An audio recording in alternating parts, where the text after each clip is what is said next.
ನಮಸ್ಕಾರ ಬಂಧುಗಳೇ. ಕರ್ನಾಟಕ ರಾಜ್ಯವಿರ್ಬೋದು, ಮತ್ತೊಂದು ಇರ್ಬೋದು, ಇತ್ತೀಚಿನ ದಿನಮಾನಗಳಲ್ಲಿ ಜನರ ವಿಶ್ವಾಸ ಕಡಿಮೆಯಾಗುತ್ತಿದೆ ಸಾರ್ವಜನಿಕ ಜೀವನದಲ್ಲಿ ಬದುಕುವವರ ವ್ಯವಸ್ಥೆಯಲ್ಲಿ. ರಾಜಕಾರಣಿಗಳು ಇವತ್ತು ತಮ್ಮ ಸಾಮಾಜಿಕ ಬದ್ಧತೆಯನ್ನು ಮರೆತು ಜನ ನಮಗಾಗಿದ್ದಾರ, ನಾವು ಜನರಿಗಾಗಿ ಇಲ್ಲ ಅನ್ನುವಂಥ ಒಂದು ಮನೋಭೂಮಿಕೆಯನ್ನು ಹೊಂದಿದಂಥ ಇವತ್ತಿನ ನಮ್ಮ ರಾಜಕಾರಣಿಗಳು ಅವರ ವರ್ತನೆ ನೋಡಿದರೆ ವಿಪರ್ಯಾಸ ಅಂತ ಅನಿಸುತ್ತದೆ. ಇವತ್ತು ರಾಜಕಾರಣ ಯಾವ ದಿಕ್ಕಿನಲ್ಲಿ ಸಾಗ್ತದೆ ಅಂದರೆ, ಸಾಮಾಜಿಕ ಸಿದ್ಧಾಂತವಿಲ್ಲ, ಬದ್ಧತೆ ಇಲ್ಲ, ಸಾಮಾಜಿಕ ಕಳಕಳಿ ಇಲ್ಲ, ಕೇವಲ ತನಗಾಗಿ ತನ್ನ ಕುಟುಂಬಕ್ಕಾಗಿ ನಾನು ರಾಜಕಾರಣ ಮಾಡ್ತಾ ಇದ್ದೀನಿ ಅನ್ನುವಂಥ ಒಂದು ವ್ಯವಸ್ಥೆ ಕೂಡ ನಿರ್ಮಾಣ ಆಗಿದೆ. ಇವತ್ತಿನ ಈ ಒಂದು ರಾಜಕಾರಣದಲ್ಲಿ ಇವತ್ತು ಏನು ನಮ್ಮ ರಾಜ್ಯದಲ್ಲಿರ್ಬೋದು, ದೇಶದಲ್ಲಿರ್ಬೋದು, ಇವರು ಪ್ರಥಮವಾಗಿ ಚುನಾವಣೆಗೆ ಸ್ಪರ್ಧಿಸದಂಥ ಸಂದರ್ಭದಲ್ಲಿ ಇವರ ಒಟ್ಟು ಆಸ್ತಿ ಎಷ್ಟಿತ್ತು, ಇವತ್ತು ಇವರ ಆಸ್ತಿ ಎಷ್ಟಾಗಿದೆ? ನನಗನ್ನಿಸ್ತಾ ಇದೆ, ಭಾರತ ದೇಶದಲ್ಲಿ ಬ್ರಿಟಿಷರಿದ್ದರೆ ಇನ್ನೂ ಒಳ್ಳೆಯದಿತ್ತು ಅಂತ ಅನ್ನಿಸ್ತಾ ಇದೆ. ಯಾಕೆಂದರೆ ರಾಜಕಾರಣ ಕೇವಲ ತಾನು, ತನ್ನ ನಂತರ ತನ್ನ ಕುಟುಂಬ ಅವರಿಗಾಗಿ, ಹೆಸರಿಗೆ ಮಾತ್ರ ಭಾರತ ದೇಶದಲ್ಲಿ ಪ್ರಜಾಪ್ರಭುತ್ವ ವ್ಯವಸ್ಥೆ ಅನ್ನುವಂತಾಗಿದೆ. ಎಷ್ಟು ಜನ ಕಾರ್ಯಕರ್ತರಿಗೆ ಅವಕಾಶ ಮಾಡಿಕೊಟ್ಟಿದ್ದಾರೆ. ಕಾರ್ಯಕರ್ತರು ಬೀದಿಯಲ್ಲಿರಬೇಕು, ಇವರು AC ರೂಮಿನಲ್ಲಿರಬೇಕು. ಏನಾಗಿದೆ ಅಂದರೆ, ನಿನ್ನೆ ನಾನು ಒಂದು ಕಡೆ ನೋಡ್ತಾ ಇದ್ದೆ, ನಾನು ರಾಜಕಾರಣಿಗಳೆಲ್ಲ ಬಿಳಿ ಬಟ್ಟೆಯನ್ನು ಯಾಕೆ ಹಾಕ್ತಾರೆ ಅಂತ ಪ್ರಶ್ನೆ ಮಾಡಿದರು. ಅದಕ್ಕೊಬ್ಬರು ಕೆಳಗೆ ಉತ್ತರ ಬರೆದಿದ್ರು, ಯಾಕೆಂದರೆ ದೇಶದ ಪ್ರಜೆಗಳೆಲ್ಲ ಅವರ ದೃಷ್ಟಿಯಲ್ಲಿ ನಿಧನ ಹೊಂದಿದ್ದಾರೆ, ಹೀಗಾಗಿ ಅವರು ರಾಜಕಾರಣಿಗಳು ಬಿಳಿ ಬಟ್ಟೆಯನ್ನು ಹಾಕ್ತಾ ಇದ್ದಾರೆ. ಅಷ್ಟು ಹದಗೆಟ್ಟಂಥ ವ್ಯವಸ್ಥೆ ಇವತ್ತು ನಮ್ಮಲ್ಲಿದೆ. ಇವತ್ತು ನಮ್ಮ ಜಿಲ್ಲೆ ಇರ್ಬೋದು, ಮತ್ತೊಂದು ಜಿಲ್ಲೆ ಇರ್ಬೋದು, ರಾಜ್ಯದಲ್ಲಿ ರಾಜಕಾರಣ ಮೊದಲು ರಾಜರ ಮಕ್ಕಳು ರಾಜರಾಗ್ತಿದ್ರು, ಮಂತ್ರಿ ಮಕ್ಕಳು ಮಂತ್ರಿಗಳಾಗ್ತಿದ್ರು. ಆದರೆ ಇವತ್ತು ಕೂಡ ಹಾಗೇ ಇದೆ. MLA ಮಗ MLA ಆಗ್ತಾ ಇದ್ದಾನೆ, MP ಮಗ MP ಆಗ್ತಾ ಇದ್ದಾನೆ. ಆದರೆ ಕಾರ್ಯಕರ್ತರು ಮಾತ್ರ ಅಲ್ಲೇ ಇದ್ದಾರೆ. ಯಾವನಾದರೂ ಒಬ್ಬ ಕಾರ್ಯಕರ್ತ ತನ್ನ ಶಕ್ತಿ ಸಾಮರ್ಥ್ಯ ಹೋರಾಟದ ಹಿನ್ನೆಲೆಯಿಂದ ಏನಾದರೂ ಒಂದು ಹೋರಾಟದ ಮುಂಚೂಣಿಯ ಕೈ ಎತ್ತಿಕೊಂಡ್ರೆ ಅವನ ಮೇಲೆ ಒಂದು ವಿಶೇಷ ನಿಗಾ ನೀಡುವಂಥ ರಾಜಕಾರಣ ಪ್ರವೃತ್ತಿ ಇವತ್ತಿನದಾಗಿದೆ. ಮೊದಲು ಪ್ರಜೆಗಳು ಬದಲಾಗಬೇಕು. ಏನಾಗಿದೆ ಅಂದರೆ, ಅವ್ರನ್ನ ಬಿಟ್ಟು ಇವ್ರ ಗತಿ ಇಲ್ಲ, ಇವ್ರು ಬಿಟ್ಟು ಅವ್ರ ಗತಿ ಇಲ್ಲ ಅನ್ನುವಂತಾಗಿದೆ ನಮ್ಮ ವ್ಯವಸ್ಥೆ. ಯಾಕಂದರೆ ಮೂರನೇ ಆಯ್ಕೆನೇ ಇಲ್ಲ ನಮ್ಮ ಜನರಿಗೆ. ಹಿಂಗಾಗಿ ವ್ಯವಸ್ಥೆ ನಿನಗೆ ಅನುಕೂಲ ಬಂದಾಗ ನೀನು ಮಾಡು, ನನಗೆ ಅನುಕೂಲ ಸಿಕ್ಕಾಗ ನಾನು ಮಾಡ್ತೀನಿ, ನನ್ನ ವಿರುದ್ಧ ನೀ ಮಾತಾಡಬೇಡ, ನಿನ್ನ ವಿರುದ್ಧ ನಾನು ಮಾತಾಡೋದಿಲ್ಲ. ಎಷ್ಟು ಅಭಿವೃದ್ಧಿ ಆಗಿದೆ. ಇವತ್ತು ನಮ್ಮ ಬಾಗಲಕೋಟೆ ಒಂದು ವಿಷಯ ಇಟ್ಕೊಳ್ಳೋಣ. ಬಾಗಲಕೋಟೆ ನವನಗರ ಪ್ರಾರಂಭವಾಗಿ ಕೇವಲ 20ರಿಂದ 25 ವರ್ಷ ಆಯಿತು. ಇವತ್ತು ಬಾಗಲಕೋಟೆ ನವನಗರದ ಪ್ರತಿ ರಸ್ತೆಗೆ ಹೋಗ್ರಿ, ನೀವು ಯಾವ ರಸ್ತೆ ನೋಡಿದ್ರು ಅಗಿತಾ ಇದ್ದಾರೆ. ಮುಂದೆ ರೋಡ್ ಮಾಡ್ತಾರೆ, ಹಿಂದಿಂದ ಅಗಿತಾ ಬರ್ತಾ ಇದ್ರಿ. ಯಾವ್ರಿ ಇಂಜಿನಿಯರ್ಗಳು ಇವರೆಲ್ಲ? ದುಡ್ಡು ಕೊಟ್ಟು ಏನೋ ಲಂಚ ಕೊಟ್ಟು ನೌಕರಿ ಪಡೆದಕ್ಕಾರೆ ಇವರಲ್ಲಿ ಯಾವುದು ವೈಜ್ಞಾನಿಕತೆ ಇದೆ? ಮೈಸೂರು ಮಹಾರಾಜರು, ಬ್ರಿಟಿಷರು ಮೈಸೂರು ಬೆಂಗಳೂರನ್ನು ಕಟ್ಟಿದ್ರು. ಅವರು 100 ವರ್ಷಗಳ ಹಿಂದೆ ಮೈಸೂರು ಬೆಂಗಳೂರನ್ನು ಕಟ್ಟಿದಂಥ ಬ್ರಿಟಿಷರು ಹಾಗೂ ಮೈಸೂರು ಮಹಾರಾಜರು ಇವತ್ತಿಗೂ ಕೂಡ ಯಾವುದೇ ರೀತಿ ರಸ್ತೆ ಅಗಲೀಕರಣ ಮಾಡಲ್ಲ, ಯಾವುದೇ ರೀತಿ ಏನು ತೊಂದರೆ ಆಗಲ್ಲ. ಆದರೆ ನಮ್ಮ ಬಾಗಲಕೋಟೆ 20 ವರ್ಷಗಳಿಂದ ಅಂತ ಕಟ್ಟಿದಂಥ ಬಾಗಲಕೋಟೆ 20 ಬೇರೆ ಆಗಿತಾ ಇದ್ದಾರೆ. ಒಂದು ಒಳ ಚರಂಡಿ ವ್ಯವಸ್ಥೆ ಸರಿ ಇಲ್ಲ, ಒಂದು ರಸ್ತೆ ಸರಿ ಇಲ್ಲ. ಆದರೆ ದುಡ್ಡು ಮಾತ್ರ ನೂರಾರು ಕೋಟಿ ಅಲ್ಲ, ಸಾವಿರಾರು ಕೋಟಿ ದುಡ್ಡು ಪೋಲಾಗ್ತಾ ಇದೆ. ಮತ್ತು ಇನ್ನೊಂದು ನನಗೆ ವಿಚಿತ್ರ ಸಂಗತಿ ಏನಂದರೆ, ನಮ್ಮ ಉತ್ತರ ಕರ್ನಾಟಕದ ರಾಜಕಾರಣಿಗಳು ಇವತ್ತು ಕಾಂಗ್ರೆಸ್ ಇರ್ಬೋದು, BJP ಇರ್ಬೋದು. ಯಾಕಂದ್ರೆ ನಮ್ಮ ಕರ್ನಾಟಕ ರಾಜ್ಯದಲ್ಲಿರೋದು, ನಮ್ಮ ಜನರಿಗೆ ಗುರುತಿರೋದು ಒಂದು ಕಾಂಗ್ರೆಸ್ಸು, ಒಂದು BJP ಎರಡೇ ಮಾತ್ರ. ನಾನು ಒಂದು BJP ಪಕ್ಷದ ನಾಯಕನಾಗಿ ಒಂದು ಪ್ರಶ್ನೆ ಮಾಡಬೇಕಾಗ್ತದೆ. ಈಗ ಬಿಡದಿ ಒಂದು ಟೌನ್ಶಿಪ್ ವಿಚಾರವಾಗಿ ಇಷ್ಟೆಲ್ಲ ಗದ್ದಲ ನಡೀತಾ ಇದೆ. ಬಿಡದಿಯಲ್ಲಿ 1.5 ಕೋಟಿ 2 ಕೋಟಿ ರೂಪಾಯಿ ಭೂಮಿ ಕಿಮ್ಮತ್ ಮಾಡ್ತಾರೆ. ಆದರೆ ನಮ್ಮ ಇದೇ ಉತ್ತರ ಕರ್ನಾಟಕದ ಕೃಷ್ಣಾ ಮೇಲ್ದಂಡೆ ಯೋಜನೆ ಉತ್ತರ ಭಾರತ ಅಷ್ಟಲ್ಲ, ಏಷ್ಯಾ ಖಂಡದಲ್ಲಿ ಅತಿ ದೊಡ್ಡವಾದಂಥ ಒಂದು ನೀರಾವರಿ ಯೋಜನೆ ಹೊಂದಿದಂಥ ಆಲ್ಮಟ್ಟಿ ಲಾಲ್ ಬಹದ್ದೂರ್ ಶಾಸ್ತ್ರಿ ಅವರು ಕಟ್ಟಿದಂಥ ಅಣೆಕಟ್ಟು ಕೇವಲ ನೀರಾವರಿಗೆ 40,000, ವನ ಬೇಸಾಯಿಗೆ 30 ಲಕ್ಷ. 40 ಲಕ್ಷ 30 ಲಕ್ಷ ಅಲ್ಲಿ ಕೋಟಿ ರೀತಿ. ಮಾನ್ಯ DK ಶಿವಕುಮಾರ್ ಅವರೇ, ಕರ್ನಾಟಕ ರಾಜ್ಯದಲ್ಲಿ ಕೇವಲ ಬೆಂಗಳೂರು ಸುತ್ತಮುತ್ತಲು ಮಾತ್ರ ರಾಜ್ಯಕ್ಕೆ ಸಂಬಂಧಪಟ್ಟಿಲ್ಲ. ಕರ್ನಾಟಕಕ್ಕೆ ಪ್ರತಿ ಜಿಲ್ಲೆ ಉತ್ತರ ಕರ್ನಾಟಕ ಭಾಗವನ್ನು ನೆನಪಿಡಕ್ಕೆ ಹೋಗ್ಬೇಕಿಂತವೆಲ್ಲ.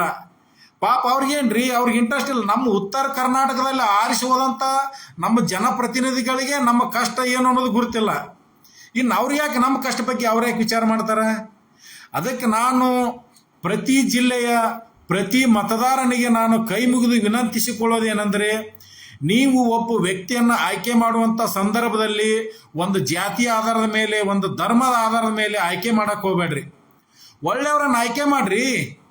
ನೀವೆಲ್ಲ ಬಂಡವಾಳಶಾಹಿಗಳನ್ನು ಏನಾದರೂ ನೀವು ರಾಜಕಾರಣಕ್ಕೆ ತೊಗೊಂಬಂದ್ರೆ ಅವರು ನಿಮ್ಮ ಕ್ಷೇತ್ರ ಉದ್ಧಾರ ಮಾಡಲ್ಲ, ನಿಮ್ಮ ಜಿಲ್ಲೆ ಉದ್ಧಾರ ಮಾಡಂಗಿಲ್ಲ, ನಿಮ್ಮ ತಾಲೂಕು ಉದ್ಧಾರ ಮಾಡಂಗಿಲ್ಲ. ಅವರಷ್ಟಕ್ಕೆ ಅವರೇ ಉದ್ಧಾರ ಆಗ್ತಾರೆ. ಆದರೆ ಇವತ್ತು ಸರ್ಕಾರಿ ಆಸ್ಪತ್ರೆಗಳು ಯಾವ ರೀತಿ ವ್ಯವಸ್ಥೆ ಇದೆ? ಸರ್ಕಾರಿ ಆಸ್ಪತ್ರೆಗಳು ಕೂಲಿ ಕಾರ್ಮಿಕರಿಗೆ, ರೈತರಿಗೆ.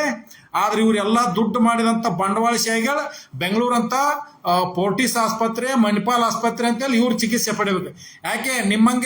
ನಿಮ್ಮ ರೀತಿ ಇವರು ಬಡವರು ಜನರಲ್ವಾ? ಭಾರತ ದೇಶ ಪ್ರಜಾಪ್ರಭುತ್ವ ರಾಷ್ಟ್ರ.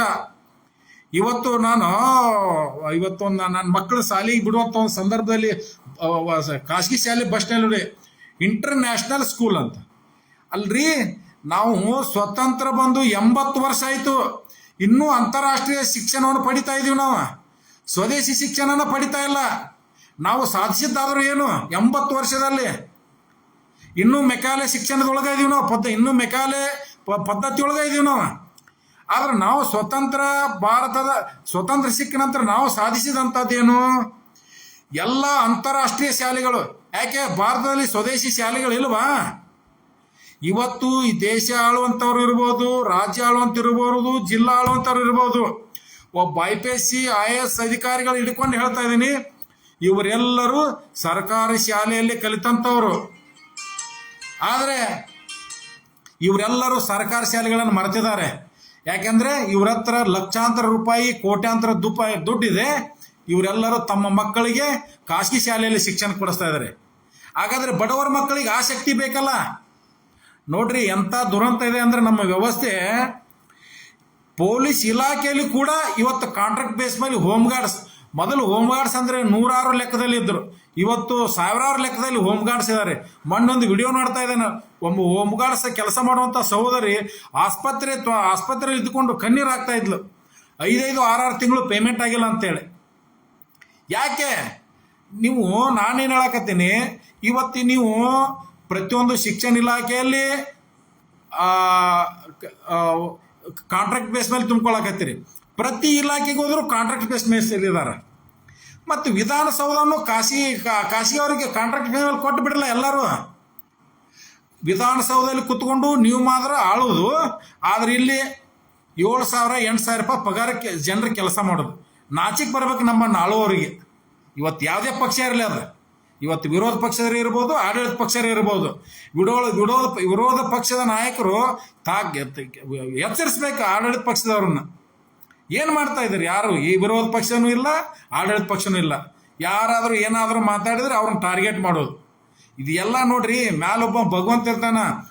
ಈ ಭೂಮಿ ಮೇಲೆ ಯಾರು ಶಾಶ್ವತ ಇರಕ್ಕೆ ಬಂದಿಲ್ಲ, ಯಾರು ಏನು ಶಾಶ್ವತ ಅಧಿಕಾರಿ ಇರಂಗಿಲ್ಲ.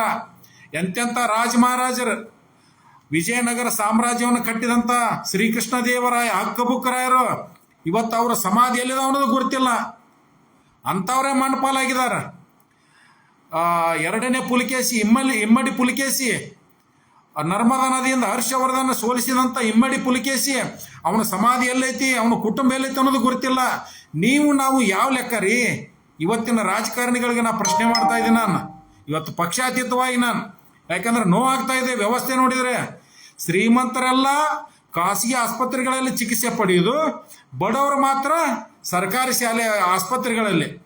ಶ್ರೀಮಂತರ ಮಕ್ಕಳೆಲ್ಲ ಖಾಸಗಿ ಶಾಲೆಗಳಲ್ಲಿ ಶಿಕ್ಷಣ ಪಡೆಯುವುದು, ಬಡವರ ಮಕ್ಕಳಿಗೆ ಸರ್ಕಾರಿ ಶಾಲೆಗಳು. ಯಾಕ್ರಿ?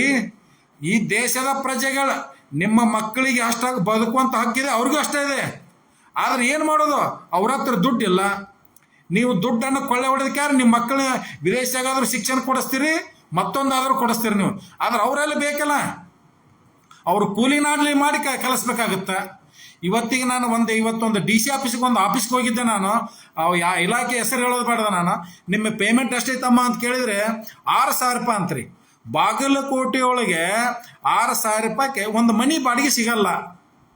ಅದೇ ಸರ್ಕಾರ ತುಂಬಿಕೊಂಡಂತ ನೌಕರಸ್ಥನಿಗೆ 50,000 ರಿಂದ 60,000 ರೂಪಾಯಿ ಪಗಾರ. ಇದು ಯಾವ ನ್ಯಾಯ? ಅದು ಅವನು ಮಾಡೋದು ಅದೇ ಕೆಲಸ, ಇವರು ಮಾಡೋದು ಅದೇ ಕೆಲಸ. ಮತ್ತು ಅವ್ರಿಗೆ ಯಾಕೆ 60,000 ಕೊಡ್ತೀರಿ, ಇವ್ರಿಗೆ ಯಾಕೆ 6,000 ಕೊಡ್ತೀರಿ ನೀವು? ಯಾಕಂದ್ರೆ ಇವ್ರಿಗೆ ಕುಟುಂಬ ಇಲ್ವಾ? ಅವ್ರಿಗೆ ನಾಚಿಕೆ ಬರ್ಬೇಕು ನಮ್ಮನ್ನು ಆಳುವವರಿಗೆ. ನೋಡ್ರಿ, ಮೊದಲು ಪ್ರಜೆಗಳು ಎಚ್ಚರಗೊಳ್ಬೇಕು. ನೀವು ಎಲ್ಲಿವರೆಗೆ ಜಾತಿ ಧರ್ಮ ಏನಾಗೈತೆ ಅಂದ್ರೆ ನಮ್ಮಲ್ಲಿ ನೋಡಿಲಿ, ಭಾರತ ದೇಶ ಅದು ಪ್ರಜಾಪ್ರಭುತ್ವ ರಾಷ್ಟ್ರ. ಇಲ್ಲಿ ಯಾವುದೇ ಒಂದು ಜಾತಿ ಒಂದು ಧರ್ಮಕ್ಕೆ ಸೀಮಿತವಾದಂಥ ದೇಶ ಅಲ್ಲ ಇದು. ಇಲ್ಲಿ ಎಲ್ಲ ಧರ್ಮದವರು ಎಲ್ಲ ಜಾತಿಯವರು ಬದುಕುವಂತ ಹಕ್ಕಿದೆ. ಯಾವುದಾದ್ರೂ ಒಂದು ಇಶ್ಯೂ ಬಂದಾಗ ಹಿಂದೂ ಮುಸ್ಲಿಂ ಜಗಳ ಹಚ್ಚಿಬಿಡೋದಿಲ್ಲ. ನೋಡ್ರಿ, ಜನರ ವ್ಯವಸ್ಥೆ ಯಾಗ ತಮ್ಮ ವೈಫಲ್ಯಗಳನ್ನು ಮರೆ ಮಾಚುವ ಸಲುವಾಗಿ ಸಾಮಾನ್ಯ ಜನರ ಮಧ್ಯೆ ಜಗಳ ಹಚ್ಚುವಂತ ನಮ್ಮನ್ನು ಆಳುವಂತ ರಾಜಕಾರಣಿಗಳು. ಇವರು ಜಾತಿ ಆಧಾರದ ಮೇಲೆ ಧರ್ಮದ ಆಧಾರದ ಮೇಲೆ ರಾಜಕಾರಣ ಮಾಡ್ತಾ ಇದ್ದಾರೆ. ಆದ್ರೆ ಇವತ್ತಿನ ರಾಜಕಾರಣ ಬೆರಳೆಣಿಕೆಯಲ್ಲಿ ಮಾತ್ರ ಇದಾರೆ. ನಾ ಎಲ್ಲ ರಾಜಕಾರಣಿಗಳು ಅಭಿವೃದ್ಧಿ ವಿಚಾರ ಇಟ್ಕೊಂಡು ರಾಜಕಾರಣ ಮಾಡಲ್ಲ ಅಂತ ಹೇಳಲ್ಲ. ಅದಾರಿ, ಸಾಕಷ್ಟು ಜನ ಇದಾರ. ಆದರೆ ಇವತ್ತಿನ ವ್ಯವಸ್ಥೆ ನೋಡಿದ್ರೆ 100ಕ್ಕೆ 80 ರಿಂದ 90% ರಾಜಕಾರಣಿಗಳು ಸೈದ್ಧಾಂತಿಕವಾಗಿ ಅಭಿವೃದ್ಧಿ ವಿಚಾರ ಇಟ್ಕೊಂಡು ರಾಜಕಾರಣ ಮಾಡಲ್ಲ. ಅಲ್ರಿ, ನಮ್ದು 1967 77 ಇಸ್ವಿಯಲ್ಲಿ ಆಲಮಟ್ಟಿ ಅಡಿಗಾಲದಂಥ ಸಂದರ್ಭ ಇವತ್ತವರೆಗೂ ಇನ್ನೂ ಫುಲ್ಫಿಲ್ ಆಗಿಲ್ಲ. ಏನು ಮಾಡ್ತಾ ಇದ್ದೀರಿ? ಜನರ ಮುಳುಗಡೆಯಾಗಿ ದುಡ್ಡು ಬರಾಕತ್ತಿಲ್ಲ. ಕೋರ್ಟ್ನಲ್ಲಿ 100 ಸಾವಿರಾರು ಲಕ್ಷಾಂತರ ಕೇಸ್ಗಳು ಹಂಗೆ ಉಳಿದಾವ. ಏನ್ ಮಾಡೋದು? ನ್ಯಾಯಾಧೀಶರು ಆದೇಶ ಮಾಡಿದಾರ, ಬಟ್ ಸರ್ಕಾರ ದುಡ್ಡು ಕೊಡ್ಬೇಕಲ್ಲ. ರೈತರು ನಮ್ಮ ದುಡ್ಡು ಬರ್ತಾವ, ಅಷ್ಟು ಬರ್ತಾವ, ಇಷ್ಟು ಬರ್ತಾವ ಅಂತೇಳಿ ಅವ್ರು ಕುಂತಿದ್ದಾರೆ. ಪಾಪ ಪರಿಸ್ಥಿತಿ ಏನಾಗಿತ್ತೆ? ಬಡವನ ಕೋಪ ದವಡಿಗೆ ಮೂಲ ಅನ್ನುವಂಥ ಸ್ಥಿತಿಯಾಗಿದೆ. ಅದಕ್ಕೆ ನನಗೆ ಭಾಳ ನೋವು ಅನಿಸ್ತಾ ಇದೆ. ಇವತ್ತಿನ ವ್ಯವಸ್ಥೆ ನೋಡಿದರೆ ಮೊದಲೇ ಜನ ಎಚ್ಚೆತ್ಕೊಳ್ಬೇಕಾಗಿದೆ.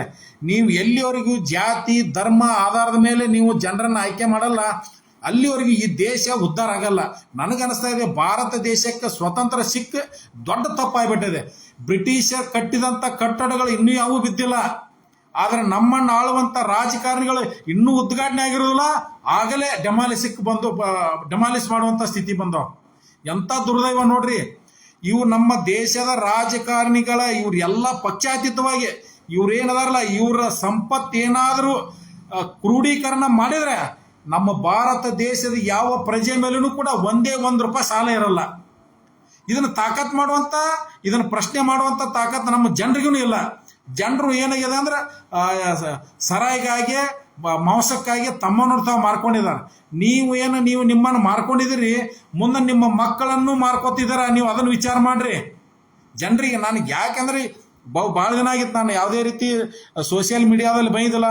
ಇವತ್ತಿನ ಒಂದು ಬಾಗಲಕೋಟೆಗೆ ಉಪ ನ್ಯಾಯಮೂರ್ತಿಗಳಾಗಿರ್ತಕ್ಕಂಥ ಲೋಕಾಯುಕ್ತರಾಗಿರ್ತಕ್ಕಂಥ ಸನ್ಮಾನ್ಯ ಶ್ರೀ ಬಿ ವೀರಪ್ಪ ಸಾಹೇಬರು ಬಂದಿದ್ರು. ಅವ್ರು ಹೇಳಿದ ನಾನು ಪಾಪ ಎಂಥ ಮಾನವೀಯ ಕಳಕಳಿ ಉಳ್ಳ ವ್ಯಕ್ತಿಯವರು ಹೇಳಿದ್ರು. ಅವರು ಮಾನವೀಯತೆಯಿಂದ ಕೆಲಸ ಮಾಡ್ರಿ ಅಂತ ಹೇಳಿದ್ರು.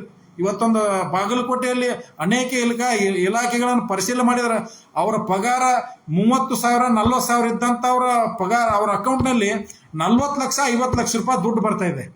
ಹೆಂಗೆ ಬರುತ್ತೆ ಅವ್ರಿಗೆ ದುಡ್ಡು? ಅದು ಲಂಚ ಅಲ್ಲ, ಲಂಚ ಲಂಚ ಲಂಚ. ಏನಾಗಿದೆ ವ್ಯವಸ್ಥೆ ಭಾರತ ದೇಶ? ನೀನು ತಿನ್ನು, ನಾನು ತಿಂತೇನೆ, ನನ್ನೂ ಪ್ರಶ್ನೆ ಮಾಡಬೇಡ, ನಿನ್ನೂ ನಾ ಪ್ರಶ್ನೆ ಮಾಡಲ್ಲ ಅನ್ನುವಂಥ ವ್ಯವಸ್ಥೆ ನಿರ್ಮಾಣವಾಗಿದೆ. ಅದಕ್ಕೆ ನಾನು ಭಾಳ ನೋವಾಗ್ತದೆ. ಮೊದಲು ನಮ್ಮ ದೇಶಕ್ಕಾಗಿ ಬೇಕಾಗಿರೋದು ಒಂದು ಆರೋಗ್ಯ, ಒಂದು ಶಿಕ್ಷಣ.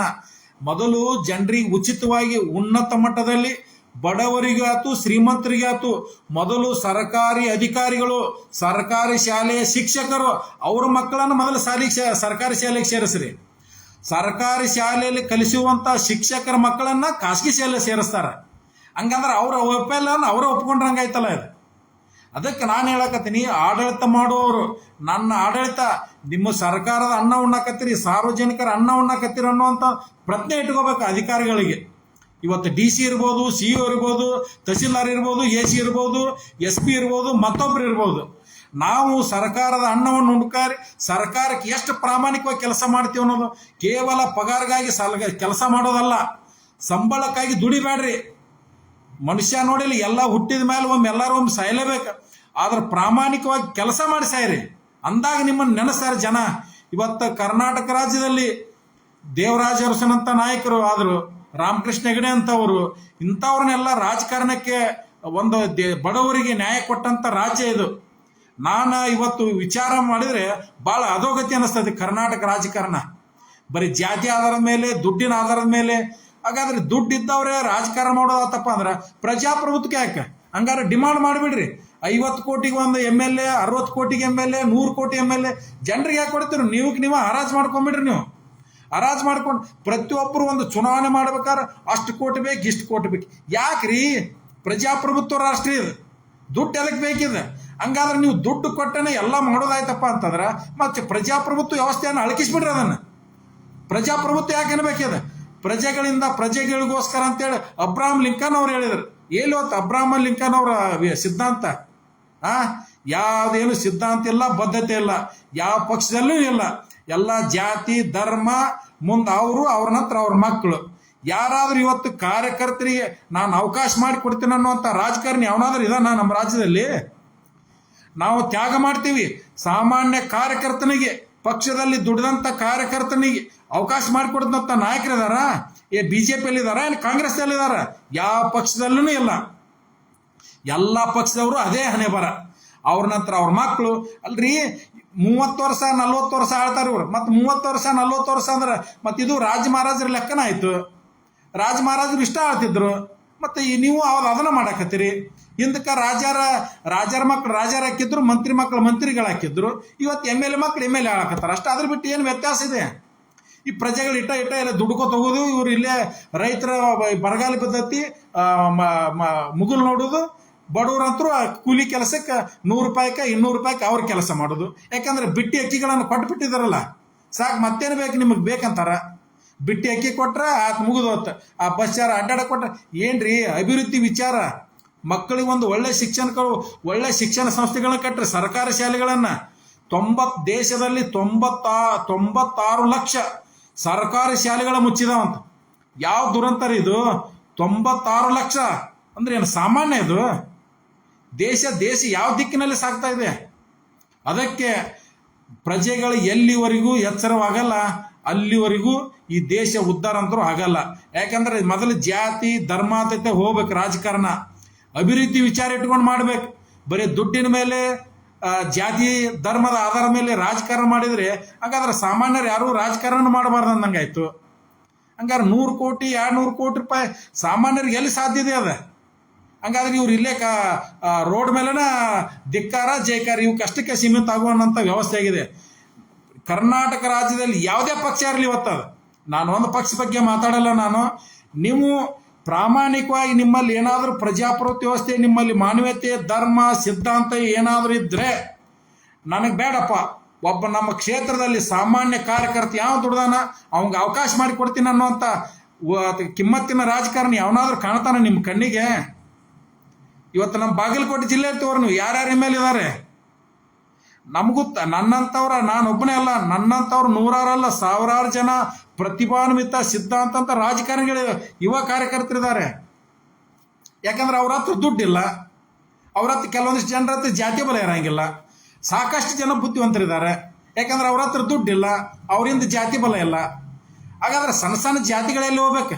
ಇವತ್ತು ದೊಡ್ಡ ದೊಡ್ಡ ಜಾತಿಯವರು, ದೊಡ್ಡ ದೊಡ್ಡ ಧರ್ಮದವರು ರಾಜಕಾರಣ ಮಾಡೋದಾದ್ರೆ ಹಂಗಾದ್ರೆ ಸಣ್ಣ ಸಣ್ಣ ಜಾತಿಯವರು ಎಲ್ಲಿ ಹೋಗ್ಬೇಕು? ಈಗ ಉದಾಹರಣೆಗೆ ಮಡಿವಾಳ ಸಮಾಜ ಇರ್ಬೋದು, ನೇಕಾರ ಸಮಾಜ ಇರ್ಬೋದು, ಉಪ್ಪಾರ ಸಮಾಜ ಇರ್ಬೋದು, ಇನ್ನೂ ಸಾಕಷ್ಟು ಕ್ಷತ್ರಿಯ ಸಮಾಜ ಇರ್ಬೋದು. ಕರ್ನಾಟಕ ರಾಜ್ಯದಲ್ಲಿ ಏನಾದರೂ ಒಂದು ಸಣ್ಣ ಪುಟ್ಟ ಜಾತಿಗಳಿಗೆ ರಾಜಕೀಯ ಶಕ್ತಿಯನ್ನು ಕೊಟ್ಟಂತ ಮಹಾನ್ ಪುಣ್ಯಾತ್ಮ ಯಾರಾದರೂ ಇದ್ರೆ ಅದು ದಿವಂಗತ ಡಿ ದೇವರಾಜ ಅರಸರು ಮಾತ್ರ. ಅವರ ಜಾತಿ ನೋಡಿದರೆ ಕರ್ನಾಟಕ ರಾಜ್ಯದಲ್ಲಿ ಭಾಳ ಆದ್ರೆ ಬಹುಶಃ ನನಗನಿಸಿ ಮಟ್ಟಿಗೆ ಕ್ಷತ್ರಿಯ ಸಮಾಜ ದೇವರಾಜ ಅರಸರು 8ರಿಂದ 10,000 ಇರ್ತಾವ ಅವತ್ತು 1972-78 ಸಂದರ್ಭದಲ್ಲಿ. ಅವತ್ತು ಅತಿ ಸಣ್ಣ ಜಾತಿಗಳಿಗೆ ರಾಜಕೀಯ ಶಕ್ತಿಯನ್ನು ಕೊಟ್ಟಂತ ಮಹಾನ್ ಪುಣ್ಯಾತ್ಮ. ದೀನದಲಿತರಿಗೆ ಉಳುವವನೇ ಹೊಲದೊಡೆಯ, ಟೆನೆಂಟ್ಸ್ ಆಕ್ಟ್, ಎಂತೆಂಥ ಯೋಜನೆಗಳನ್ನ ಕೊಟ್ರ, ಜೀತ ಮುಕ್ತ ಪದ್ಧತಿ, ಎಂಥ ಯೋಜನೆಗಳನ್ನ ಕಟ್ರ. ಆದ್ರೆ ಇವತ್ತಿನ ರಾಜಕಾರಣಿಗೆ ಏನು ಕೊಡಕತ್ತಾರ? ಬಿಟ್ಟಿ ಯೋಜನೆಗಳನ್ನು ಕೊಡಕತ್ತಾರ. ಇವತ್ತರಿಂದ ಸಾಧಿಸಿತಾದ್ರು ಏನೋ ನಮ್ಮವರು. ನೀವು ಬಿಟ್ಟಿ ಜನರಿಗೆ ಶಾಶ್ವತ ಉದ್ಯೋಗಗಳನ್ನು ಕೊಡ್ರಿ. ನೀವು ಏನು ಯಾವುದೇ ಒಂದು ಕಾಲ್ಫಾರ್ಮ್ ಇಲ್ಲ, ಯಾವುದೇ ಪಕ್ಷ ಇರ್ಬೋದು. ಈ ಕರ್ನಾಟಕದಲ್ಲಿ ಲೋಕಸೇವಾ ಆಯೋಗ ಎಂಥ ಭ್ರಷ್ಟಾಚಾರಗಳ್ರಿ, ಎಷ್ಟು ರಿವೀಲ್ ಆಯ್ತು. PSI ಆಗರನ 590 ಎಂತ ಆಗರನ್ರಿ. ಅದ ಏನಾಯ್ತದ ಇನ್ನೂ ತಾರ್ಕಿಕ ಅಂತಿಲ್ಲ, ಏನಿಲ್ಲ. ಜನನು ಅದನ್ನ ಮರೆತು ಬಿಡ್ತಾರ. ಅದಕ್ಕೆ ಕೇವಲ ಬರೀ ಒಂದೇ ಪಕ್ಷ, ಒಂದೇ ಧರ್ಮ, ಒಂದೇ ಜಾತಿ ಇವತ್ತು ಒಬ್ಬ ವ್ಯಕ್ತಿ ಮೇಲೆ ಅಪಾದನೆ ಮಾಡೋದಲ್ಲ. ಇವತ್ತು ನನ್ನ ಹಿಡ್ಕೊಂಡು ನಾನು ಎಷ್ಟು ಈ ದೇಶಕ್ಕಾಗಿ ನಿಯತ್ತಾಗಿದ್ದೀನಿ, ಈ ದೇಶಕ್ಕಾಗಿ ನಾ ಎಷ್ಟು ಪ್ರಾಮಾಣಿಕವಾಗಿ ದುಡಿತಿದ್ದೀನಿ ಅನ್ನುವಂಥದ್ದು ಪ್ರತಿಯೊಬ್ಬ ಪ್ರಜೆಯು ಅರ್ಥ ಮಾಡ್ಕೊಳ್ಬೇಕಾಗಿದೆ. ಈ ರೀತಿ ಏನಾದರೂ ಪ್ರಜೆಗಳು ನಿರ್ಲಕ್ಷ್ಯ ವಹಿಸಿದರೆ ಮುಂದಿನ ಬರುವಂತ ದಿನಮಾನಗಳು ಇಷ್ಟು ಕೆಟ್ಟದ ಇದಾವ. ನಿಮ್ಗೆ ಹೇಳ್ತಾ ಇದ್ದೇನೆ, ಅದನ್ನೇನು ಮಾತಾಡಂಗಿಲ್ಲ. ಯಾಕಂದ್ರೆ ಪ್ರತಿಯೊಬ್ಬ ರಾಜಕಾರಣಿ ಇವತ್ತು 100 ಅಲ್ಲ 1000 ಕೋಟಿಗೆ ಬಾಳ್ತಾ ಇದ್ದಾನೆ. 100 ಅಲ್ಲ 1000 ಕೋಟಿಗೆ ಬಾಳ್ತಾ ಇದ್ದಾರೆ. ಇವರೆಲ್ಲ ಹೆಂಗ ಬಂತ್ರಿ ಇವ್ರಿಗೆಲ್ಲ 1000 ಕೋಟಿ? ಇವ್ರ MLA ಆದಾಯ ಎಷ್ಟು? ಇವ್ರಿಗೆ ಒಂದು ತಿಂಗಳ ಪಗಾರ ಎಷ್ಟು ಇರ್ತತಿ? ಇವ್ರಿಗೆ ಇವ್ರ ಖರ್ಚು ವೆಚ್ಚ ಎಷ್ಟು? ಇವ್ರದ್ದು ಖರ್ಚು ವೆಚ್ಚ ಎಷ್ಟು ಇವ್ರದ್ದು? ಆದ್ರೂ 100 ಅಲ್ಲ 1000 ಕೋಟಿ ಹೆಂಗ್ ಮಾಡಿದ್ರಿ ಇವರು? ಜನರ ದುಡ್ಡನಲ್ಲ, ಅದ್ರ ಬಿಟ್ಟು ಏನಿದೆ? ಅದಕ್ಕೆ ವಿಚಾರ ಮಾಡಬೇಕಾಗಿದೆ ಪ್ರತಿಯೊಬ್ಬ ಭಾರತ ದೇಶದ ಪ್ರಜೆ, ರಾಜ್ಯದಂತ ನಮ್ಮ ರಾಜ್ಯದಲ್ಲಿರುವಂತ ಪ್ರಜೆಗಳು ಅರ್ಥ ಮಾಡ್ರಿ. ನೀವು ಸಿದ್ಧಾಂತದಲ್ಲಿ ರಾಜಕಾರಣ ಮಾಡಿದಂತ ರಾಜಕಾರಣಿಗಳು ಎಲ್ಲರೂ ಇವತ್ತು ಮೂಲೆ ಸೇರಿದ್ರಿ. ಇವತ್ತು ಏನ್ ನಡೀತಾ ಇದೆ ರಾಜ್ಯದಲ್ಲಿ ಇರ್ಬೋದು, ದೇಶದಲ್ಲಿ ಇರ್ಬೋದು. ಅದಕ್ಕಾಗಿ ನಾನು ವಿನಂತಿ ಮಾಡ್ತಾ ಇದ್ದೀನಿ, ನರೇಂದ್ರ ಮೋದಿ ಅಂತ ಅವ್ರು ಏನ್ ಮಾಡ್ಬೇಕು? ಒಬ್ರೆ ಅಮಿತ್ ಶಾ ಏನ್ ಮಾಡ್ಬೇಕು? ಆದ್ರ ಎಲ್ಲಾರು ಒಬ್ಬ ವ್ಯಕ್ತಿ ಮೇಲೆ ಸಾಕಷ್ಟು ಜನ ಒಳ್ಳೆ ರಾಜಕಾರಣಿಗಳಿದಾರೆ. ಆದ್ರೆ ಒಳ್ಳೆ ರಾಜಕಾರಣಿಗಳಿಗೆ ಒಳ್ಳೆ ಅವಕಾಶಗಳನ್ನ ಕೊಡ್ತಾ ಇದ್ದಿಲ್ಲ. ಇವತ್ತಿಗೆ ನೀಟ್ ಪ್ರಶ್ನೆ ಪತ್ರಿಕೆ ಲೀಕ್ ಆಯ್ತು. ಇದಕ್ಕೆ ಕಾರಣೀಕರ್ತರು ಯಾರು? ಬೇರೆ ಯಾರು ಅಲ್ಲ, ಖಾಸಗಿ ಶಿಕ್ಷಣ ಸಂಸ್ಥೆ ಮಾಲೀಕರೇ ಇದನ್ನ ನೀಟ್ ಲೀಕ್ ಮಾಡಿದ್ದದನ್ನೆಲ್ಲ. ಯಾಕೆ ಮಾಡ್ತಾ ಇದ್ದಾರೆ ಅವರು? ಇವತ್ತು ನೋಡ್ರಿ, ನಾವು ಎಲ್ಲ SSLC ಕಲಿಯುವಂತ ಸಂದರ್ಭದೊಳಗೆ ಸೆಕೆಂಡ್ ಕ್ಲಾಸ್ ಬಂದ್ರೆ ದೊಡ್ಡ ಪುಣ್ಯ ಅದು. ಇವತ್ತು ಪ್ರತಿಯೊಬ್ಬ ಮಗುನ ನೋಡ್ರಿ ನೀವು 93, 100 ಏನ್ರಿ ಇಷ್ಟೆಲ್ಲ 93 ಕಲ್ತರು ನೌಕರಿ ಸಿಗ್ತಾ ಇಲ್ಲಲ್ಲ. ಹಂಗಾರ ಸೈದ್ಧಾಂತಿಕ ಮೌಲ್ಯಯುತ ಶಿಕ್ಷಣನೇ ಇಲ್ಲ, ಬರೀ ಪರ್ಸೆಂಟೇಜ್. ನಮ್ಮ ಮಗಂದು ಅಷ್ಟು ಪರ್ಸೆಂಟೇಜ್ ಆತ್, ನಿಮ್ಮ ಮಗಂದು ಎಷ್ಟು ಪರ್ಸೆಂಟೇಜ್? ಏನ್ ಮಾಡೋದು? ನಿಮ್ಮ ಪರ್ಸೆಂಟೇಜ್ ತಗೊಂಡು ಏನ್ ಮಾಡೋದು? ದಡ್ರು ಕೂಡ 100% ಮಾಡಕತ್ತಾರ. ಯಾಕೆ ಮಾಡಕತ್ತಾರ ಅಂದ್ರೆ ಈ ಖಾಸಗಿ ಶಾಲೆ ಏನ ಇದಾರಲ್ಲ ಇವರು, ಇವರೇನು ಕೋಚಿಂಗ್ ಸೆಂಟರ್ದವರು, ನಮ್ಮ ಕೋಚಿಂಗ್ ಸೆಂಟರ್ದು ಪರ್ಸೆಂಟೇಜ್ ಜಾಸ್ತಿ ಆಗೈತಿ.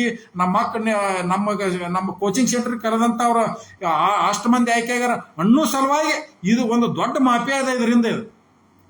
ಇಂಥ ವ್ಯವಸ್ಥೆ ಏನಾದರೂ ಇವನು ಕೊನೆಗೆ ಕಾಣಬೇಕಾತಪ್ಪ ಅಂತಂದ್ರೆ ನಮ್ಮನ್ನು ಆಳುವಂತ ರಾಜಕಾರಣಿಗಳು ಇವತ್ತು ಯಾರು ಅಧಿಕಾರದಲ್ಲಿದ್ದೀರಿ, ಕಾಂಗ್ರೆಸ್ ಇರ್ಬೋದು, BJP ಇರ್ಬೋದು, ಮತ್ತೊಂದಿರ್ಬೋದು, ನೀವು ನಿಮ್ಮ ಮಕ್ಕಳನ್ನ ಮೊದಲ ಸರ್ಕಾರಿ ಶಾಲೆಗೆ ಸೇರಿಸ್ರಿ. ನಿಮಗೇನಾದರೂ ಆರೋಗ್ಯ ಹುಷಾರು ತಪ್ಪಿದಾಗ ಸರ್ಕಾರಿ ಆಸ್ಪತ್ರೆಗಳಿಗೆ ಹೋಗ್ರಿ ನೀವು. ಯಾಕ್ರಿ?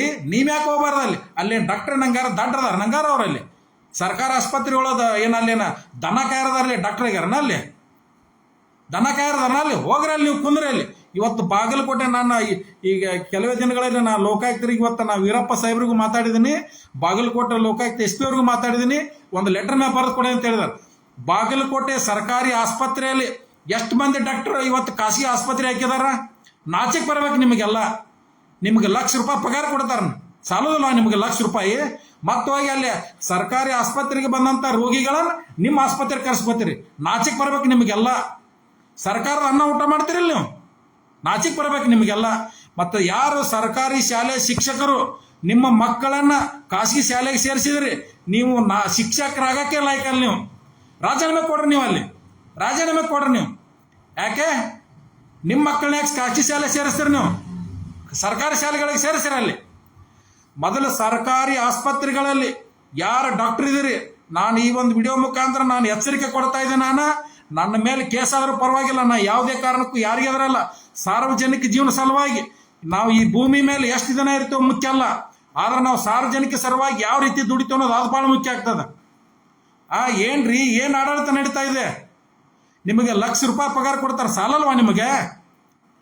ಯಾರು ಬಾಗಲಕೋಟೆ ಸರ್ಕಾರಿ ಆಸ್ಪತ್ರೆಯಲ್ಲಿ ಕೆಲಸ ಮಾಡ್ತಾ ಇದ್ದೀರಿ, ನೀವು ಯಾರು ಇನ್ನು ಮೇಲೆ ನೀವು ಖಾಸಗಿ ಆಸ್ಪತ್ರೆಯಲ್ಲಿ ಕೆಲಸ ಮಾಡ್ತೀರಿ, ನಾವು ಆ ಆಸ್ಪತ್ರೆಗೆ ಕಲ್ಲು ಹೊಡಿಯುವಂಥ ಒಂದು ವ್ಯವಸ್ಥೆ ಮಾಡ್ತೇನೆ. ನಾನು ಮತ್ತೆ ನಿಮ್ಗೆ ಕೂರ್ತಿರಲ್ಲ, ನಿಮ್ಗೆ ನಾನು 100 ಮಂದಿ ಕಟ್ಕೊಂಡು ಹೋಗಲ್ಲ, ನಾನು ಒಬ್ಬನೇ ಬರ್ತೇನೆ. ನಾನು ಮತ್ತೆ ನಿಮ್ಗೆ ಹೇಳ್ತೇನೆ, ಯಾಕಂದ್ರೆ ಏನಾದರೂ ತೊಂದರೆ ಆದ್ರೆ ನನಗೊಬ್ಬನಿಗೆ ಆಗಿಲ್ಲ, ಅದು ನಾನು ಎದುರಿಸ್ತೇನೆ. ಅದನ್ನು ನಾ ಎಚ್ಚರಿಕೆ ಆಗಿದೆ ನಿಮ್ಗೆ ಹೇಳಕತ್ತೀನಿ. ನಾಚಿಕೆ ಬರ್ಬೇಕು ನಿಮಗೆಲ್ಲ.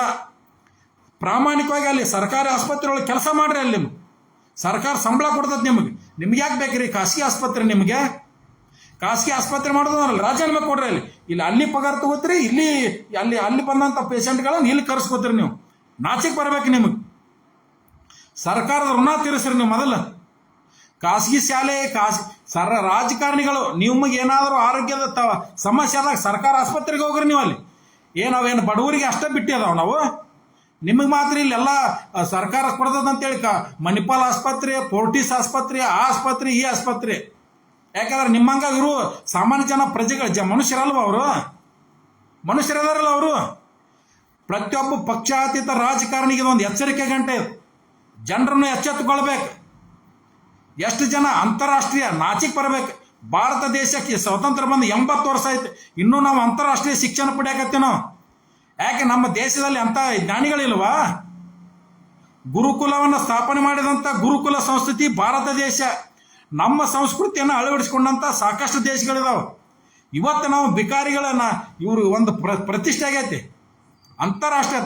ಯಾರ್ಯಾರು ಖಾಸಗಿ ಶಾಲೆಗಳ ನಿಮ್ಮ ಸಂಸ್ಥೆಗಳಿಗೆ ಅಂತಾರಾಷ್ಟ್ರೀಯ ಮೊದಲು ನಿಮ್ಮಲ್ಲಿ ಏನಾದರೂ ಭಾರತ ದೇಶದ ಮೇಲೆ, ಹಿಂದುತ್ವದ ಮೇಲೆ ನಿಮಗೇನಾದರೂ ಅಭಿಮಾನ ಇದ್ರೆ ಮೊದಲು ಅಂತಾರಾಷ್ಟ್ರೀಯ ಅನ್ನೋದೊಂದು ಶಬ್ದವನ್ನು ತೆಗೀರಿ. ನೀವು ಅಂತಾರಾಷ್ಟ್ರೀಯ ಆಗ್ಬೇಕು. ಸ್ವತಂತ್ರ ಭಾರತ ಇದು. ಯಾಕೆ ಹಂಗಾದ್ರೆ ನಿಮ್ಗೆ ಅಂತಾರಾಷ್ಟ್ರೀಯ ಅಂದ್ರೆ ನಿಮ್ಮಲ್ಲಿ ಏನೂ ಇಲ್ಲ ಅಂತ ಅರ್ಥ ಆಗುತ್ತದೆ. ನಾಚಿಕೆ ಬರ್ಬೇಕು ನಿಮಗೆಲ್ಲ. ಮೊದಲು ಜನ ಈ ಬಂಡವಾಳಶಾಹಿಗಳನ್ನ ಮನೆಗೆ ಹೊತ್ತಿರಿ. ಇವ್ರನ್ನ ಮೂಲಿಗೆ ಹೊತ್ತಿರಿ. ನೀವು ಯಾರು ಏನು ಉದ್ಧಾರ ಮಾಡಿದಾರ್ರಿ? ಬಾಗಲಕೋಟೆಗೆ ಒಂದು ಇಂಡಸ್ಟ್ರಿಯಲ್ ಬರಲಿಲ್ಲ. ಬರೀ ಬಟ್ಟೆ ಅಂಗಡಿ ಒಳಗೆ 5,000 ರೂಪಾಯಿ 6,000 ರೂಪಾಯಿಗೆ ದುಡಿಯಕ್ಕೆ ಹೋಗ್ತಾರ. ಬಾಗಲಕೋಟೆ ಒಳಗೆ ಒಂದು ಮನೆ ಬಾಡಿಗೆ ಹಿಡಿಬೇಕಂದ್ರೆ 10,000 15,000 ರೂಪಾಯಿ ಬಾಡಿಗೆ ಅದಾವ. ಬಡವ್ರು ಅವ್ರು ಹೆಂಗೆ ಬದುಕಬೇಕು? ಅವ್ರು ಇಂಡಸ್ಟ್ರಿಯಲ್ ತೊಗೊಂಬರ್ರಿ ಮೊದಲು ಬಾಗಲಕೋಟೆಗೆ ಪಕ್ಷಾತೀತವಾಗಿ. ಏನಾಯ್ತು ಬಾಗಲಕೋಟೆ ನವನಗರ ಯಾವ ದಿಕ್ಕಿನಲ್ಲಿ ಸಹಿತ ಚಂಡೀಗಢ ಮಾದರಿ ಯಾವ ಚಂಡೀಗಢನೂ ಆಗಲಿಲ್ಲ, ಯಾವ ಅಮೀನ್ಗಢನೂ ಆಗಲಿಲ್ಲ. ಈ ಕಡೆ ಯಾವುದೂ ಇಲ್ಲ, ಕೊಳಚೆ ನಗರ ಆಗಿದೆ ಬಾಗಲಕೋಟೆ. ಇವತ್ತು ಎಲ್ಲಿ ಬೇಕಾಗಿ ಹೋದ್ರೆ ಎಲ್ಲ ರೋಡ್ ಡೆಮಾಲಿಸ್. ಹೆಂಗ್ ಬಿಟ್ಟಿಡೋದೊಳಗೆ ಎಂತೆಂಥ ನೌಕರಸ್ಥರದವರು ಎಲ್ಲ ಗಟ್ರಗಳ ನಾಶ ಆಗ್ಯಾವು, ರಸ್ತೆಗಳ ನಾಶ ಆಗ್ಯದವು. ನೌಕರಿ ಮಾಡ್ತಾ ಇದ್ರು ಇವರೆಲ್ಲ. ಸರ್ಕಾರದ ಒಂದು ತಣ್ಣ ಊಟ ಮಾಡಕತ್ತೀನಂದ್ರೆ ನೆನೆಸಿ ಊಟ ಮಾಡ್ಬೇಕು, ಪ್ರಾಮಾಣಿಕವಾಗಿ ಮಾಡ್ಬೇಕು. ನಿಮಗೇನಾದ್ರೂ ನೀವು ಜನರು ನೋಡಿರಲಿ, ಈ ಭೂಮಿ ಮೇಲೆ ನೋಡಿರಲಿ ಯಾವನು ಶಾಶ್ವತವಾಗಿ ಉಳಿದಿಲ್ಲ. ನಾವೆಲ್ಲ ಸಾಕಷ್ಟು ಜನರು ನೋಡಿದ್ದೀವಿ. ನಾವು 7 ಕೆರೆ ನೀರು ಕುಡಿದಿದ್ದಾರೆ. ಪ್ರಾಮಾಣಿಕವಾಗಿ ಸರ್ಕಾರದ ಒಂದು ತಣ್ಣ ಊಟ ಮಾಡಕತ್ತೇನಂದ್ರೆ ಪ್ರಾಮಾಣಿಕವಾಗಿ ಕೆಲಸ ಮಾಡ್ರಿ. ನಿಮ್ಮ ಸರ್ಕಾರ ನಿಮ್ಗೆ ಲಕ್ಷಾಂತರ ರೂಪಾಯಿ ಪಗಾರ ಕೊಡ್ತದೆ. ನಿಮಗೆ ಭ್ರಷ್ಟಾಚಾರ, ಲಂಚ ಏನ್ರಿ ಲಂಚ ಎಂತಾದ್ರಿ ಇದು? 80 ವರ್ಷ ಆಯ್ತು ನಮ್ಮ ಸ್ವತಂತ್ರ ಬಂದು, ಇನ್ನೂ ಲಂಚ ಹೋಗಿಲ್ಲ ಅಂದ್ರೆ ನಮ್ಗೆ ಯಾವ ದಿಕ್ಕಿನಲ್ಲಿ ಸಾಕಾಗತ್ತೀವಿ ನಾವೆಲ್ಲ? ಈ ದೇಶದಲ್ಲಿ ಬಡವ ಆಗ್ತಾ ಇದ್ದಾನೆ, ಶ್ರೀಮಂತ ಆಗ್ತಾ ಇದ್ದಾನೆ. ಈ ನಮ್ಮ ದೇಶದ ರಾಜಕಾರಣಿಗಳು ಇವ್ರದ್ದು ಎಲ್ಲ ಸಾವಿರಾರು ಕೋಟಿ ರೂಪಾಯಿ ಹೆಂಗಾಗ್ತಾ ಇದೆ? ಇದು ಜನರ ದುಡ್ಡನ್ನು ಕೊಳ್ಳೆ ಹೊಡಿತಾ ಇದಾರೆ ಇವರು. ಇದನ್ನು ಪ್ರಶ್ನೆ ಮಾಡೋ ತಕ್ಕ ಪ್ರಜೆಗಳು ಸತ್ತಿದ್ದಾರೆ. ಏನು ಮಾಡೋದು? ಎಲ್ಲ ವ್ಯವಸ್ಥೆ ನೋವಾಗತ್ತೆ ನಮಗೆಲ್ಲ ವ್ಯವಸ್ಥೆಗಳನ್ನು. ನನ್ನ ಮಕ್ಕಳು ಕೂಡ ಸರ್ಕಾರಿ ಶಾಲೆ ಕಲಿಸ್ತೀನಿ. ನಾನು ಸರ್ಕಾರಿ ಶಾಲೆಗೆ ಹೋಗ್ತಾರೆ. ಬಾಗಲಕೋಟೆ BTD ಸ್ಕೂಲ್ ಹೋಗ್ರಿ, ಚೆಕ್ ಮಾಡ್ರಲ್ಲಿ. ವೀರಣ್ಣ ಹಳೇಗೌಡ್ರ, ವಚನ ಹಳೇಗೌಡ್ರ, ವೇದಾಂತ ಹಳೇಗೌಡ್ರ ಅಂತೇಳಿ. ನನ್ನ ಧರ್ಮ ಪತ್ನಿ ಡೆಲಿವರಿ ಕೂಡ ನಾನು ಸರ್ಕಾರಿ ಆಸ್ಪತ್ರೆ ಒಳಗೆ ಮಾಡಿಸಿದೆ. ನನ್ನ ಸಾರ್ವಜನಿಕ ಜೀವನ ಏನಾದರೂ ಪಾರದರ್ಶಕವಾಗಿ ನಾನು ಯಾರಾದರೂ ನೋಡಿಲಿ ಒಂದು ವಿಚಾರಧಾರೆ ಇಟ್ಕೊಂಡು ರಾಜಕಾರಣ ಮಾಡ್ತೀವಿ ನಾವು ಯಾವುದೋ ಅವಕಾಶವಾದಿ ರಾಜಕಾರಣಿಗಳಲ್ಲ. ನಾ ಜಾತಿ ರಾಜಕಾರಣನೂ ಮಾಡಲ್ಲ, ಅವಕಾಶವಾದಿ ರಾಜಕಾರಣನೂ ಮಾಡಲ್ಲ. ನಮ್ಮ ಹಣೆ ಬರದಾಗಿದ್ದಂಗೆ ಆಗತ್ತೆ. ನಾ ವಿಚಾರಣೆ ಮಾಡಲ್ಲ. ಇತಿಹಾಸ ಉಳಿಬೇಕು ಮನುಷ್ಯ.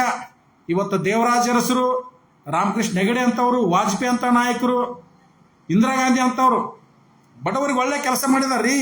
ಇಂದಿರಾ ಗಾಂಧಿಗೆ ದುರ್ಗೆ ಅಂತ ಬಿರುದನ್ನು ಕೊಟ್ಟಂತ ಈ ದೇಶದ ಮಾಜಿ ಪ್ರಧಾನಮಂತ್ರಿ ಅಟಲ್ ಬಿಹಾರಿ ವಾಜಪೇಯಿ ಅವರು ಒಳ್ಳೆಯವ್ರಿಗೆ ಒಳ್ಳೆಯವರು, ಮೋದಿಯವರು ಒಳ್ಳೆ ಅಭಿವೃದ್ಧಿ ಕೆಲಸನ ಮಾಡ್ತಾರೆ, ನಾವು ಮೆಚ್ಚಿದ್ವಿ ನಾವು. ಆದ್ರೆ ನಮ್ಮ ಸಿದ್ದರಾಮಯ್ಯನವ್ರು ಮಾಡಿದ್ರು ನೋಡ್ರಿ. ಏನ್ರಿ ಸಿದ್ದರಾಮಯ್ಯನವ್ರೆ, ಜನತಾದಳದಲ್ಲಿ ಇದ್ದಂಥ ಸಂದರ್ಭದಲ್ಲಿ ಹೇಗಿತ್ತು ನಿಮ್ಮ ಆಡಳಿತ? ನಾನು ಕೂಡ ನಿಮ್ಮ ಕಟ್ಟ ಅಭಿಮಾನಿ ಒಂದಾನೊಂದು ಸಂದರ್ಭದೊಳಗೆ. ಇವತ್ತು ಜನರಿಗೆ ಪುಕ್ಸೆ ಟೇಕಿ ಕೊಟ್ಟಿಕೆರಿ ಎಲ್ಲ ಏನು ಮಾಡಿದ್ರಿ? ಹಿಂದುಳಿದ ವರ್ಗಗಳ ಜಾತಿ ಆಯೋಗ ಏನಾಯ್ತು ನಿಮ್ಮದು? ಏನು ಮಾಡಿದ್ರಿ ನೀವು ಹಿಂದುಳಿದ ವರ್ಗಕ್ಕೆ? ನೀವೇ ಹೋದ ವರ್ಷ ಮಾರ್ಚ್ ಅಕ್ಟೋಬರ್ ತಿಂಗಳಿನಲ್ಲಿ ಪುನಃ ಹಿಂದುಳಿದ ವರ್ಗಗಳ ಜಾತಿ ಸಮೀಕ್ಷೆ ಮಾಡಿಸಿದ್ರಿ. ಏನು ಮಾಡಿದ್ರಿ ಸಿದ್ದರಾಮಯ್ಯನವರೇ? ಏನು ಮಾಡಲಿಲ್ಲ. ತಾರ್ಕಿಕ ಅಂತೆನೇ ಕಾಣಲಿಲ್ಲ ನಿಮ್ಮ ಹಿಂದುಳಿದ ವರ್ಗ. ಕಾಂತರಾಜ್ ಆಯೋಗ ಏನಾಯ್ತು? ಕಾಂತರಾಜ್ ಆಯೋಗ 2014-15 ನೀವೇ ನೇಮಕ ಮಾಡಿದಂಥ ಕಾಂತರಾಜ್ ಅವರು ಏನೂ ಆಗಲಿಲ್ಲ. ಹೆಂಗೆ ಏನಾಯ್ತು ದೇವ್ರೆ? ನೋಡ್ರಿ, ನಿಮ್ಮಲ್ಲಿ ಒಂದು ವಿಚಾರ ಇಟ್ಕೊಂಡಿದ್ದೀವ್ರಿ. ನೀವು ಅಧಿಕಾರ ಇದ್ದಂಥ ಸಂದರ್ಭದೊಳಗೆ ಏನಾದರೂ ಹಿಂದುಳಿದ ವರ್ಗಕ್ಕೆ ಸಣ್ಣ ಸಣ್ಣ ಸಮುದಾಯಗಳಿಗೆ ಒಂದು ನ್ಯಾಯ ಸಿಗ್ತತಿ, ಒಂದು ಅನುಕೂಲ ಆಗ್ತದೆ, ಒಂದು ಶೈಕ್ಷಣಿಕ ಒಂದು ಯಾವುದೇ ಒಂದು ಅನುಕೂಲ, ರಾಜಕೀಯವಾಗಿ ಅನುಕೂಲ ಆಗತ್ತಂತೇಳಿ ಅನ್ಕೊಂಡಿದ್ದೀವಿ. ಎಲ್ಲ ಆಸೆ ಆಕಾಂಕ್ಷೆಗಳನ್ನು ಮಣ್ಣು ಪಾಲು ಮಾಡಿದಂಥ ಸಿದ್ದರಾಮಯ್ಯನವ್ರು ಇವತ್ತು ಅಧಿಕಾರ ಕಳ್ಕೊಂಡ್ಬಿಟ್ರು. ಸಿದ್ದರಾಮಯ್ಯನವ್ರಿಗೆ ಒಳ್ಳೆ ಏನಾದ್ರು ಮುಖ್ಯಮಂತ್ರಿ ಸ್ಥಾನ ಸಿಗ್ತತನ್ರಿ? ಸಿಕ್ಕಂಥ ಸಂದರ್ಭದೊಳಗೆ ಉಪಯೋಗ ತಗೋಬೇಕ್ರಿ ಸರ್. ಎಷ್ಟು ಜನ ಈ ರಾಜ್ಯದಲ್ಲಿ ಎಷ್ಟು ಇಂಜಿನಿಯರಿಂಗ್ ಕಾಲೇಜುಗಳನ್ನು ಕಟ್ಟಿದ್ರಿ ನೀವು? ಹಿಂದುಳಿದ ವರ್ಗಕ್ಕೆ, ಅಲ್ಪಸಂಖ್ಯಾತರಿಗೆ, ದಲಿತರಿಗೆ ಎಷ್ಟು ಇಂಜಿನಿಯರಿಂಗ್ ಕಾಲೇಜ್ ಕಟ್ಟಿದ್ರಿ? ಎಷ್ಟು ಮೆಡಿಕಲ್ ಕಾಲೇಜುಗಳನ್ನ ಕಟ್ಟಿದ್ರಿ ನೀವು? ನೋ ನೋ, ಏನೂ ಇಲ್ಲ. ಡಾಕ್ಟರ್ ಮಲ್ಲಿಕಾರ್ಜುನ್ ಖರ್ಗೆ ಸಾಹೇಬ್ರೆ, ಪ್ರಿಯಾಂಕಾ ಖರ್ಗೆ ಸಾಹೇಬ್ರೆ, ಏನು ನಿಮ್ಮ ವ್ಯವಸ್ಥೆ? ಎಷ್ಟು ಜನ ಇವತ್ತು ನಮ್ಮ ದಲಿತ ರಾಜಕಾರಣಿಗಳು ಪ್ರತಿ ಹಳ್ಳಿಗೆ ಹೋಗಿ, ಕೇರಿಗೆ ಹೋಗಿ ಮಕ್ಕಳ ಶಿಕ್ಷಣ ಎಷ್ಟು ಪಡಿತಾ ಇದಾರೆ? ಒಬ್ಬನಾದರೂ ನಮ್ಮ ದಲಿತ ರಾಜಕಾರಣಿಗಳ ಪ್ರಶ್ನೆ ಮಾಡಿದಾರ? ನೋಡ್ರಿ, ಹಳ್ಳಿಗೆ ಹೋಗ್ರಿ. ಇನ್ನೂ ಕೊಳಗೇರ ಸ್ಥಿತಿ ಒಳಗಿದಾರ್ರಿ ಸರ್. ನೋವಾಗ್ತದ ರೀ. ನಾನು ಒಂದು ಗ್ರಾಮೀಣ ಪ್ರದೇಶದಿಂದ ಬಂದಂಥ ಹುಡುಗ. ನಾನು ಕಷ್ಟದಿಂದ ವಿದ್ಯಾಭ್ಯಾಸ ಮಾಡಿದ್ದೀನಿ. ಒಂದು ಮಠದಲ್ಲಿ ಇದ್ದುಕೊಂಡು ಕ್ಯಾರಿ ಬಾಗಲಕೋಟೆ ಒಂದು ಚರಂತಿ ಮಠ ಅನ್ನೋ. ನೋವಾಗ್ತದ್ರಿ. ಬಡವರಿಗೆ ಶಿಕ್ಷಣ ಸಿಗಬೇಕ್ರಿ ಸರ್. ಕೇವಲ ನೀವು ನಿಮ್ಮ ಮಕ್ಕಳು ಪ್ರಿಯಾಂಕಾ ಖರ್ಗೆ ಅವರೇ ಕೇವಲ ಒಂದು ಸಂಸ್ಥೆಯ ಬಗ್ಗೆ ಮಾತಾಡಿದ್ರೆ ಸಾಲದು. ನೀವು ಎದ್ರು RSS, ಮಣ್ಕೊಂಡ್ರು RSS. ಬಹುಶಃ ರಾತ್ರಿ RSS ಅಂತೇಳಿ ಬಡಬಡಿಸ್ಬೇಕು ಅನಿಸ್ತದನ್ನು. ಬಿಡ್ರಿ, RSS ತನ್ನ ಪಾಡಿಗೆ ತನ್ನ ದೇಶ ಸೇವೆಯನ್ನು ಮಾಡ್ತಾ ಇದೆ. ನಿಮ್ಮ ಕೆಲಸವನ್ನು ನೀವು ಮಾಡ್ರಿ. ನೀವು ಒಳ್ಳೆ ಕೆಲಸ ಮಾಡಿದ್ರಿ ಅಂದ್ರೆ ನಿಮ್ಮನ್ನು ಕೂಡ ಹೊಗಳ್ತೀವಿ ನಾವು. ಇವತ್ತು UT ಖಾದರ್ ಅವರು ಏನು ಕೆಲಸ ಮಾಡ್ತಾ ಇದ್ದಾರೆ? ಕೃಷ್ಣ ಬೈರೇಗೌಡರು, ನಾನು BJP ನಾಯಕ, ಕಾಂಗ್ರೆಸ್ ಪಕ್ಷದ ನಾಯಕರ ಒಂದು ಕಾರ್ಯವನ್ನು ನಾನು ಪ್ರಶಂಸೆಯನ್ನು ಮೆಚ್ಚಿಸ್ತೇನೆ. ನಾನು ಕೃಷ್ಣ ಬೈರೇಗೌಡರು ಬೆಂಗಳೂರವನ್ನು ಏನು ಯಾವ ರೀತಿ ಮೊದಲಿತ್ತು ಆ ರೀತಿಯ ಒಂದು ಉತ್ತುಂಗಕ್ಕೆ ಒಯ್ಯಕತ್ತಿದ್ದಾರೆ. ಹೆಮ್ಮೆ ಪಡ್ಬೇಕು ನಾವು. UT ಖಾದರ್ ಸಾಹೇಬ್ರು ಏನ್ರಿ ಆ ವ್ಯಕ್ತಿ? ನೋಡ್ರಿ, ಇಲ್ಲಿ ಅಂಥ ವ್ಯಕ್ತಿಗಳು ಏನಾದರೂ ಇದ್ರೆ ಅಂದ್ರೆ ಈ ದೇಶದಲ್ಲಿ, ಈ ರಾಜ್ಯದಲ್ಲಿ ಯಾವುದೇ ಒಂದು ಗಲಭೆ ಆಗಂಗಿಲ್ಲ, ಒಂದು ಧರ್ಮ ಗಲಭೆ ಆಗಂಗಿಲ್ಲ, ಒಂದು ಜಾತಿ ಗಲಭೆ ಆಗಂಗಿಲ್ಲ.